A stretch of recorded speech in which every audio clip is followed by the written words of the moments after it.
You mentioned earlier, that you talk about these trends. Can we get an inside scoop into any new trends that you think are going to be happening in this year, or how is the industry changing?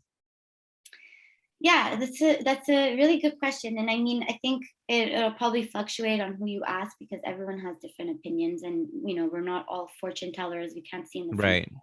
But a big topic of discussion right now is, during COVID, makeup was less had less of a presence, Mm-hmm. had less of a pull. Because people didn't really, go out. They didn't see a use to putting on makeup. Mm. Why? Because makeup has this reputation to only be results driven, in the sense that it's like instant. Mm. You Mhm. want to cover up a pimple, you put a concealer on. You want to, sorry, a blemish, you put concealer on that. You want to look good for one night, you do your whole face, you're good to go. But then, now that we're almost out of the pandemic, and people are starting to go out a bit more, showing face, you know, and I forgot to mention, backtrack. During the pandemic, people were, going more towards skincare, Mm. care Right. I for definitely did that. like, instead of like short term, right away effect, like instant gratification on your face, you would go into that long term process to heal, to get that, natural glow, natural, perfect complexion. And now that we're moving, into the other side, I hope, fingers crossed, out of Right. this Aren't we pandemic. all hoping? Where Yes. everyone's crossing their fingers and toes here? Yeah. So now that there's this pressure of like, things are slowly but surely going back to normal, people are like, okay, like I've developed a routine now to do good for my skin. And Mm. now I'm going to put makeup on, but what is this makeup going to do? It's going to, if anything, reverse. So it's kind of Right. putting pressure on makeup to try to come out with, it's what we're calling like the skinification of makeup. So Mhm. how is makeup going to use ingredients that are for the best of your skin? How are they going to, Right. what ingredients are they going to use that's going to still help you generate that complexion and that healthy skin look? Oh man, I can imagine, because imagine like going through all that, the year and a half or 2 years of the pandemic, and your skin looks amazing, it's glowing, it's feeling healthy, and then you're like, oh no, now I have to go back, and then you're used to having this glowing skin, you don't want to go back. That makes so much sense, I Yeah. right? certainly have not been wearing as much makeup as I used to. I skipped my foundation. I put kind of more selective concealer instead. And Yeah. yeah, so I definitely can see how that would be a thing. So yeah, so to take it back, just to do first full circle, I think with this transition, makeup now is probably, it's the trend is to have a foundation that is multi functional. So Right. not Right. only is it gonna, let's say your foundation is gonna cover your blemishes or give you that complexion, it's also gonna have ingredients that are good for you. So it could have, some AHAs, it could have some Mm. vitamin C, it could, a lot of them are now jumping on the wagon of SPF.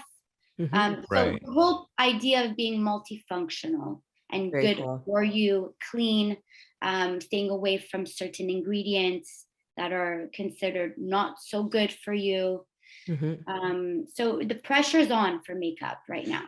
That's exciting though, because I don't know why. I mean, maybe correct me if I'm wrong, but people that think that way, I would assume, are people that are also more eco-friendly. And I am a huge advocate for, if you can make it sustainable, go for it. Of course, you have to think of overhead and that kind of thing. But in the end, like I'm all, Captain Planet here. I always think that people have, what can do things in a better way, and I'm assuming that, Absolutely. Another trend that we're starting to see come up is, jumping on the sustainability wagon, Yeah. is waterless products. Right. we were talking about how to get the attention of a beauty retailer. But okay, say you are now landed a contract with a major retailer. How do you maintain that great relationship? Like, how do you keep that going? So, there's two things I can tell you. Number one, it's a partnership, right? So once you Mm. jump into bed with a retailer, it's your partner. So, um, it needs to be always an ongoing conversation of how you could do better. The retailer has that perspective internally and sees what its audience wants, what it's yearning for, what it's asking for, what's working, what's not working. In retailers, you see different brands. You know, the amount of leverage that you see a lot. You see what's working, what's not working. And I think it's very important to listen to what the retailer is telling you. If the retailer is telling you, listen, like, this is not working, you know, I recommend you doing this, it's something that it should be highly considered on your end, because we have that visibility, you know, Mhm. we see what other brands are doing, what's working, what's not working, etc. So I think having that mindset that you guys are partners and you're working together to build the success for both your brand and the retailer, you know, ultimately goes hand in hand. That's one thing. And the second thing that I feel like some things are kind of overseen is that once you're in a retailer, it doesn't just stop there. You know, there's a lot of work to be put in place. It's not just, okay, yay, I landed the #1 beauty retailer in North America, or be it in the world, like, now I could sit back and made it. No, this is when the work starts. You know, there's a lot of work that needs to be put into it. And, you know, taking it back to just strategy, there's an always on, you always have to have an always on strategy. What does that mean? 360 calendar, like 360 optimization. If you're launching something, you need to work on the pre-launch, you need to work on the launch, you need to work even on post-launch. You always need to be activating within that retailer. Right.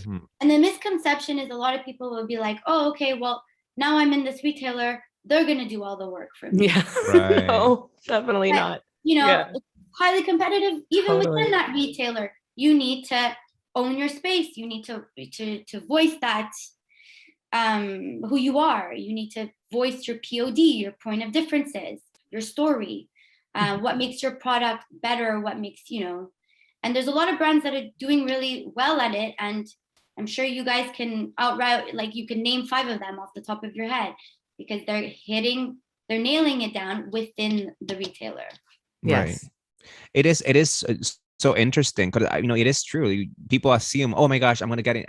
Now my product is being carried in this big name household, you know, company. And the reality is that no, you're still sharing space with other brands who also have different offerings, who also have a great product. So it is very important that you, the you know, the retailer is not going to do the job for you. That's for sure. Yeah. And, you know, we see often that, like, there's such great product. You know, we try a lot of products. Like, I can show you my office right now. It's filled with products, but there's really good products out there. And it kind of sucks, because there's good products, but the backing behind it is not there. So it's not getting into the hands of the client, because they're not voicing their voices as strong as they could, you know. So that's that story, which we would, you know, That think is part of marketing. their brand. Yeah, their marketing. That's that essence of the company. Well, I can see Exactly. how if you had, you know, only one photo shoot a year, and that was your, you know, you update your display within a major beauty retailer once a year.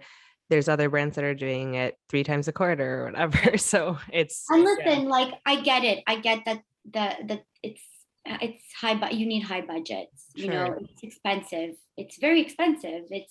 And that's also overseen, but it's just thinking smart also. It's understanding, you know, within some retailers, there's a lot of different actions that you could take, whether it's sampling, whether it's education, whether it's store presence, whether it's paid media, influencer marketing that's directing it back to the retailer that you're carrying it with. It's about working smartly, whether or not your strategy is to be in all retailers, whether you want that exclusivity with that one retailer. That's also things that you need to consider. Right. Exclusivity, to me, I think is the best way to start, because what happens when you're exclusive to one retailer, that retailer looks at you and prioritizes you. Right. That's an amazing tip, actually. 2 Peas on a pod. 2 Peas on a podcast. Brought to you by the founders of Pivot and Pilot Creative.